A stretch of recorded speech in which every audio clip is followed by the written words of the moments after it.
Hello, my name is Helen Ward. I'm the president of Kids First Parent Association of Canada, and I'd like to share some information with you regarding Bill C-35, the federal government's latest attempt to impose a universal daycare program on our country. Um, this will be kind of a lecture presentation, about 20 minutes. Let's share my screen. It's a PowerPoint presentation. Okay, so it's Kids First Parent Association of Canada. It's kidsfirstcanada.org. That's where we're at. Please join our organization. We need more members, and please donate. This presentation is called Fund the Child, Vote No to Daycare Bill C-35.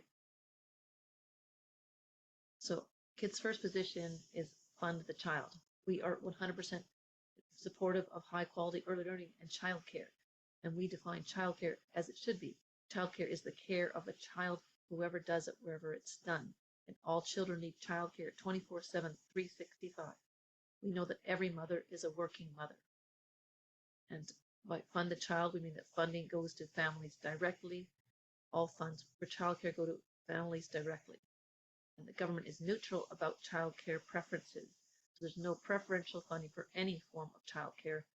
Also, regulations for daycare businesses must assure child well-being is not harmed. This is the act, an act respecting early learning and childcare in Canada. It passed second reading with no opposition and went to committee and finished in committee May 4th. So now it's in the report stage. I suppose we don't know when there will be a vote or if there will be a vote. June 23rd is a summer break for MPs. What would happen in the Senate? Here we are, May 2023 with this. So some of the text of the bill. The bill is setting out a vision for Canada's families and children. And we know that government visions for our families have not worked out well in the past in Canada. We all families have their own visions, their own individual visions, and these are all unique and very diverse. It says that there will be a beneficial impact on child development, on children's well-being and family well-being, on gender equality and the rights of women. It's supposed to support the sustainable development goals of the UN, and there's also claims that it supports the rights in international human rights agreements. This is not accurate. It says that there will be quality services to support children's development and enable them to reach their full potential. We will be talking more about quality later. And it especially favors daycare centers that are government run or run by non-profit organizations, so-called nonprofits.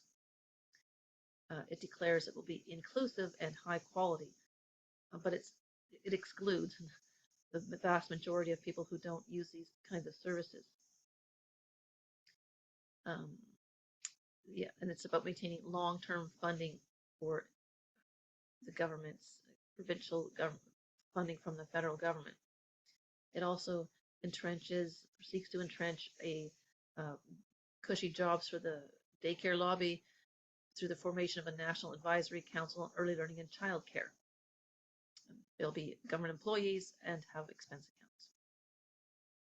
It says it will, it targets women, targets mothers in particular, so it's sexist and misogynistic, targeting mothers to reach our so-called full economic potential, whatever that means. I'm going to go quickly through the ideological and historical background of this bill.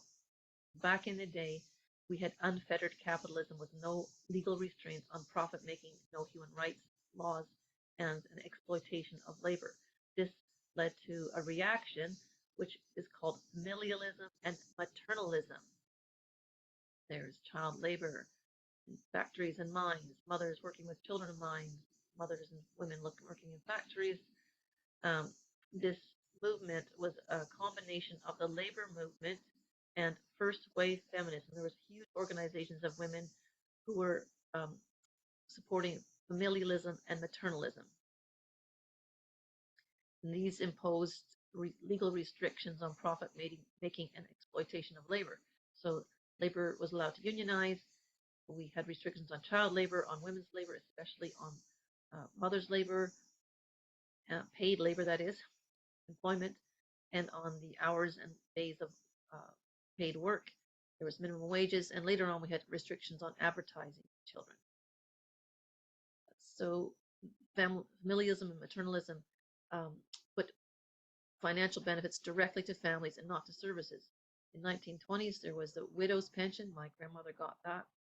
And 1945 was the first universal benefit to Canadians. It was a baby bonus, $6 per child.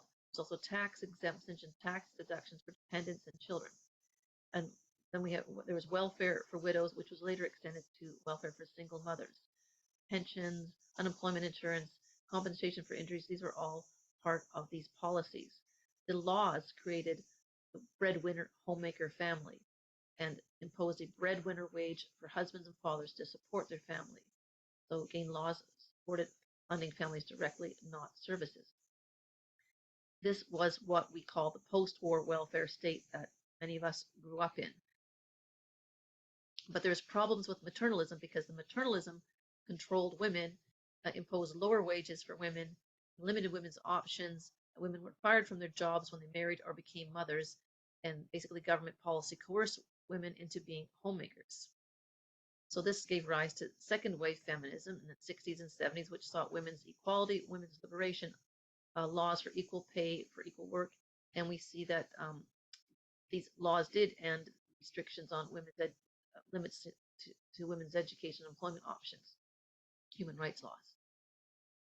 But there was a small streak in the second wave feminism that was anti-family and anti-mother, what I call anti-family, anti-mother faction. So these sought free government daycare for all, and their slogans that they did have that every mother is a working mother and wages for housework were basically faded from the scene. Simone de Beauvoir, writing in The Second Sex, iconic feminist book, she said, no women should be authorized to stay at home to raise her children. Women should not have that choice precisely because if there is such a choice, too many women will make that one. Gloria Steinem, feminist icon, said housewives are dependent creatures who are still children, parasites. Betty Friedan, in the iconic book The Feminine Mystique, said that housewives are parasites, less than fully human, that their work is a waste of a human self. They're like, quote, male patients with portions of their brains shot away and schizophrenics. So with feminists like this, who needs patriarchy? So this leads us to post-familialism and what is called defamilialization. A very ugly word, defamilialization. Can you say it? So the daycare feminists were getting nowhere with their goals of universal free daycare until the mid-1990s when they got in bed with the neoliberals and the neoconservatives. And these people are neither liberal nor conservative and certainly not new. Old-style profiteering at the expense of family, public, and the commons. So these groups were the World Bank, the OECD, the Brand Corporation, Economist Magazine, big banks, big business, and the World Economic Forum. So we see an ideological convergence between the corporate right and the anti-family left, and these supposedly disparate groups are in bed together. The Toronto Star noted this, that the female daycare movement was bolstered by the end of the 1990s by the boys, the suits, the World Bank and the OECD. There we go, World Bank, Rand Corporation, OECD, European Commission. One of the neocon or neolibcon ideas that came up was that all citizens have an obligation to work. And what do they mean by work? Contribution to society? Productivity? No, they mean having a full-time job, any job. So when you increase the labor supply, wages go down, profits go up. This is the interest of the corporate right. So in 1990s, we had welfare reform. This brought us welfare reform. 1996, Bill Clinton passed that bill, and it was, he said, we will end welfare as we know it. So money that used to go, billions of dollars that used to go to poor families, largely poor single mothers and their children, now was transferred to corporations and so-called nonprofits and charities to provide services.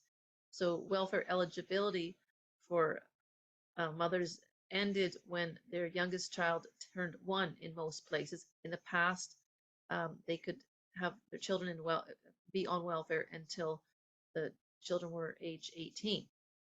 And so the mothers got uh, full-time full-time jobs that the wages were subsidized by workfare payments to corporations from the government, or else training provided by nonprofits and charities and funded by the government, or businesses that were providing these training programs. So Canada obediently followed the American example, and in BC we had the Child Care Act of 2001 and Ontario Works Acts laws.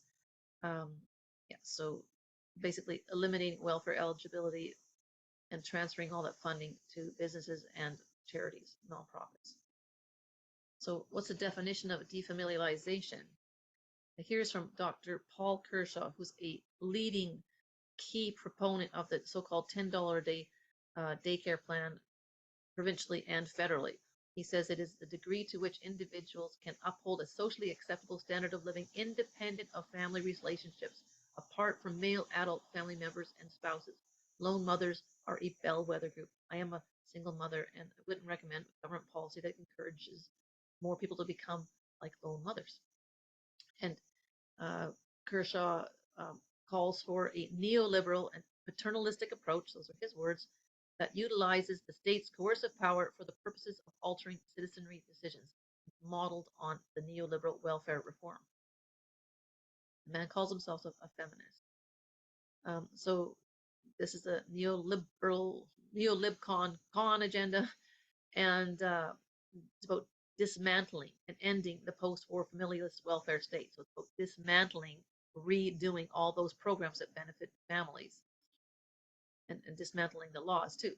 It's about the commodification of care, elder care, child care, other kinds of care, and the professionalization of services.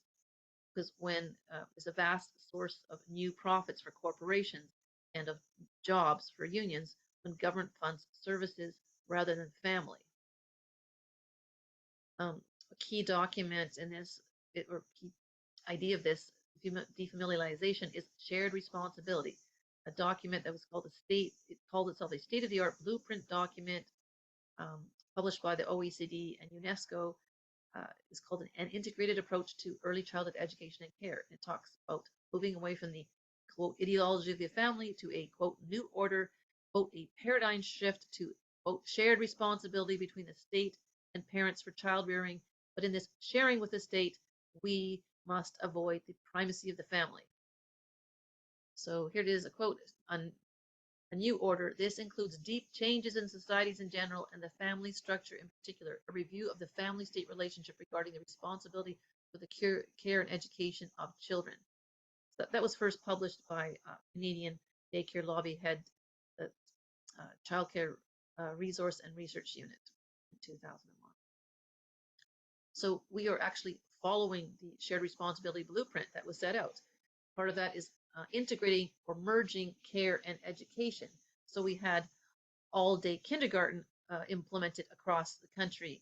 And in BC last year, 2022, the provincial government merged daycare into education. So it's now the Ministry of Education and Childcare. You probably didn't know that.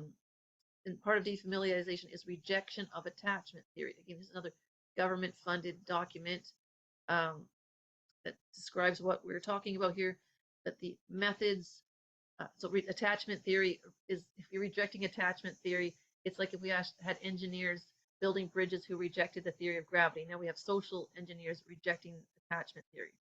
And their methods stress the importance of maintaining children's autonomy and minimizing adult interference, mediating as little as possible in baby and toddler activities. What role adults play in very young children's and learning turns on the extent to which young children are trusted with the freedom to explore out of the range of adult gaze. If you've ever looked after babies and toddlers, you know that's unwise. And because they reject attachment theory, they reject empirical evidence based on it, and they say definitions of quality cannot be based on empirical research. Part of this defamiliarization agenda is ignoring women's choices unless we choose the right choice. So again, Paul Kershaw, speaking about choice, he says states whose childcare policy provides incentives for a parent to be a full-time at-home caregiver contribute to a greater portion of mothers working less than full-time. We know every mother's a working mother. Thus, when policymakers and researchers speak about women's choice to work more or less in the formal economy, it is imperative that they remember the social, cultural factors that shape parents' choices. So to translate Dr. Kershaw's comment here, because women are so messed up by the patriarchy's control of our thinking and cultural influences on our thinking, that our choices aren't real choices and can be ignored. So coercion of women is okay. The daycare lobby's goals are creating something called the New Child and the Public Child. It's a document, again, funded by your tax dollars. It's about shifting societal attitudes. For example, in Canada, conservative family values are very popular. To change this attitude, attempts to change this attitude have been partially successful. However, the societal attitude remains strong and widespread. Changing such attitudes is possible, but the challenge is formidable. Again, that was funded with your tax dollars, that document. But it's not just conservative family values, also liberal values. So liberal ideology, which believes in individual choice and individual responsibility, this means that liberal thinking governments refrain as much as possible from government intervention, and that is a problem. So changing the attitudes will making significant changes in societal attitudes a complex and challenging task. With strong constituencies favoring conservative family policy, it is not surprising that the issues of garnering political will are inevitably involve conflict. To garner that political will, we will also need a wide range of creative strategies, such as influencing the media. Yeah, they've done that. Developing allies. Yeah, they've done that. Enhancing the reputation of childcare with allied professionals, and fostering public education, which might be called propaganda. So this policy, this Bill C-35, is unfair because we see discrimination against the majority of children and parents. Bill seeks to coerce parents financially to use licensed daycare and punish parents for looking after their own children, which is never a wise policy. It entrenches 2021 funding. There's lots and lots of other funding. It was $27.2 billion to the provinces over 5 years. So it's billions on top of the existing funding. How many children are even enrolled? Ask yourself how many children, what percentage of children are in daycare centers. Well, if you do the math, and I've done it here for you based on Stats Canada data, only 11% of children 0 to 12 are enrolled in licensed childcare. And that, by the way, includes preschool. So, and how much is being spent per enrolled child? Well, it's the new money is over 6.5 billion for the enrolled children, about 575,000 children, and that works out to about 11,400 per child enrolled, including preschool. So what if all that money, that 6.5 billion, was shared equally? Well, for every child, about 5 million children 0 to 12 in Canada, it'd be about $1,300 per child, so something like $100 plus per month. But in fact, most children get absolutely no funding for their early learning and childcare. Federal funding for government-regulated care has increased by 750% in the last 25 years. Here's data from the Child Care Resource and Research Unit. So another piece of information you might not be aware of is that there's not a shortage of spaces, as it's constantly claimed. The crisis is a shortage of children in the spaces. There's been persistent high vacancy rates and low enrollment for decades in early learning and childcare, government-regulated care. So just look at the BC statistics here. You've got 114,600 regulated spaces and only 88,880 children in the spaces. You can look at your own province's data there. In 2021, almost 70% of the daycare spots were vacant. So more spots than a Dalmatian. You can look at this data yourself. More data on enrollment and vacancies. If you want to check over those, please feel free. And also the bill promises high quality, but there's nothing in the bill that would provide high quality early learning and childcare. Key factor in quality is how many children a person is looking after. That's the staff-child ratios. No matter how much education, how well paid you are, how kind you are, how much unionization you have, you cannot look after more than a very few number of children with high quality. Here's the ratios in BC, the current ratios.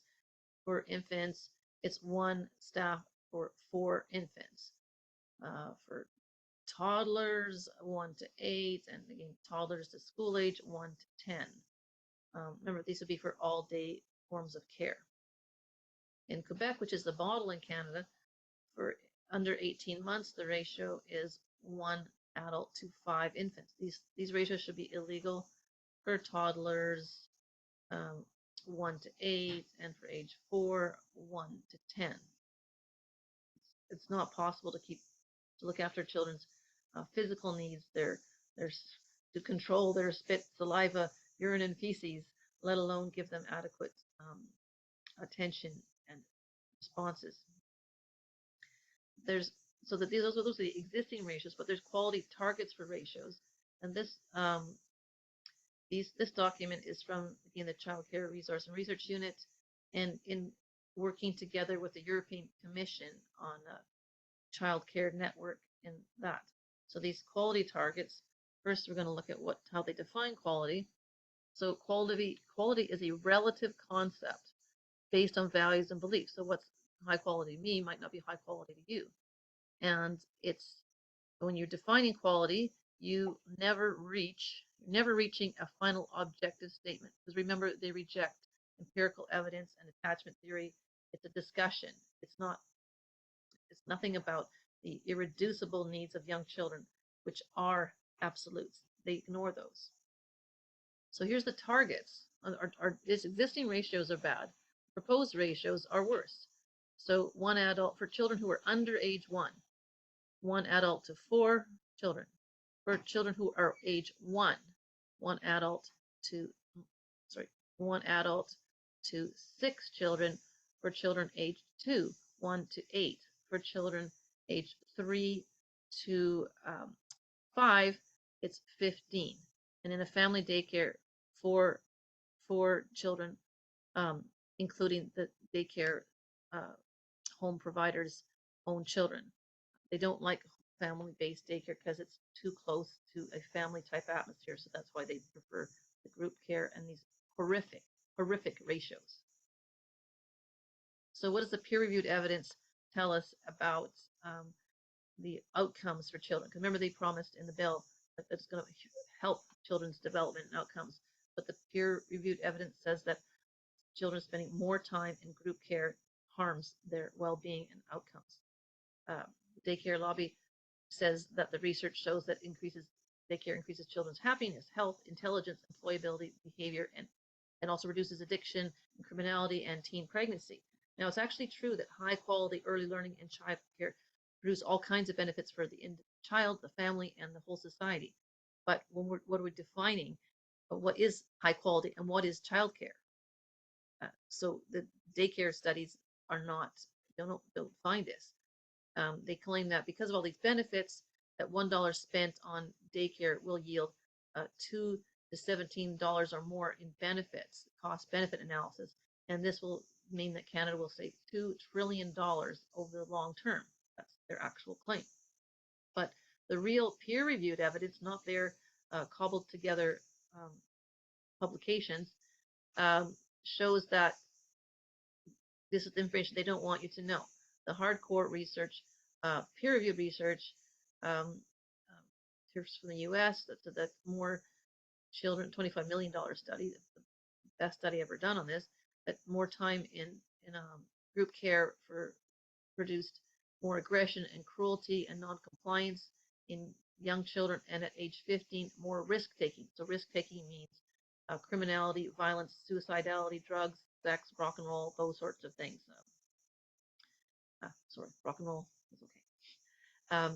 And Quebec studies by top Canadian economists Kevin Milligan and Michael Baker found that the system that children were worse off after the system was introduced there, that kids and parents are sick more and more often, that child-parent relationships were worse, and there was increased aggression among children, and uh, it produced higher youth crime rates in the long term. Studies of children's cortisol levels, that's stress levels, show that um, children in daycare have elevated cortisol levels. This is about their developing brains being swamped with stress hormones. And all the studies of quality of daycare, licensed daycare, find that the majority of licensed centers are minimal to mediocre quality, and that's the same for family care, unfortunately. Uh, so this cost-benefit work, that's they'll claim that daycare will pay for itself and then some. Well, this is simply not true. The lead person on this issue is Nobel laureate economist Dr. James Heckman. So he's an international lead on cost benefit of early intervention programs. And daycare lobby people routinely, constantly misrepresent him, claiming that his evidence supports them. But in fact, he says none of this evidence supports universal preschool programs. It's the family. The family is the whole story. So because of these harms to children and the coercion of families and parents and mothers, this bill violates rights. It does not support rights, and by rights in international human rights agreements, such as the Universal Declaration of Human Rights, which says the family is a fundamental group to be protected by the society and the state, not replaced. And the Canadian Charter of Rights and Freedoms, our rights to liberty and security of person and our fundamental freedoms are all violated by this bill, and also our human rights codes, which prohibit discrimination based on our family status, our marital status, our gender identity expression, and our sex. So quickly reviewing the ideological basis for this bill is anti-family, anti-woman, anti-child, anti-science. It's based on junk science. The real evidence does not support the bill. Waste of public funds. We're talking billions of dollars not going anywhere near children. It discriminates versus children, parents, and women. It has a statist ideology that coerces us financially, employs coercion, and it harms parent-child attachment, it harms children through inadequate quality, inadequate ratios, and it violates international and Canadian human rights laws. So how can we help? How could you help to encourage people to vote no for this daycare bill, C-35? Take action. Call and email your MPs and tell them, if you vote for this bill, I will not vote for you or your party. And tell others. You can help Kids First with helping to disseminate our email letter and the call out. You can call your MPs. You can help us to contact media, post on social media. You can join and become a member. You can donate to us, but we can always use help with tech stuff and the video stuff. And I'd like to thank Canadian families for listening. So let me say here, stop share. So I hope this has been informative for you, and that you will take action to vote no. Tell the MPs to vote no to Bill C-35. This is urgent because they could vote on it at any time. Thank you very much.